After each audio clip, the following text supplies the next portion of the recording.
there's quite a wide range of recommendations in the report, some at the relatively minor end and some at the more substantive end. Something like the term of a parliament would need to go to a referendum. Others require a supermajority in Parliament. For example, anything around the voting age for general elections would require a supermajority. What about lowering the threshold? Lowering the threshold has been discussed in the past. It's not something that I've looked at.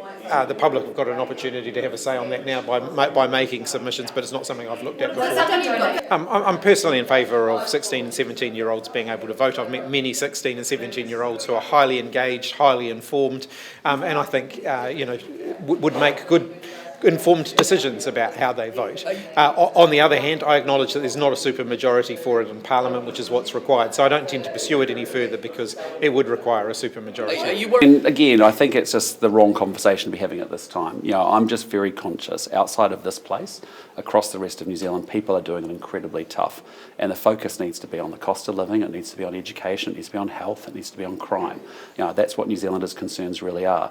Electoral law reform, we can look at that afterwards. That's going to be an issue for a future government to deal with. But right now, these are not the issues that New Zealanders are fixated or focused on. So you don't want to comment on it at all? You have zero position because you. Well, I think we've been pretty clear. On 16, under 16, we don't support it. Extending to prisoners, we don't support it. I don't see a change in the MMP environment for minor parties.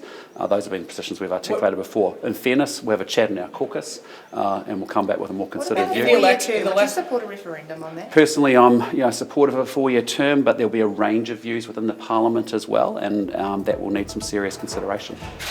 Thanks for checking out our YouTube channel. To stay up to date with all the latest news from the New Zealand Herald, click the subscribe button below or check out one of the videos here, and head over to nzherald.co.nz for more details on these stories and more.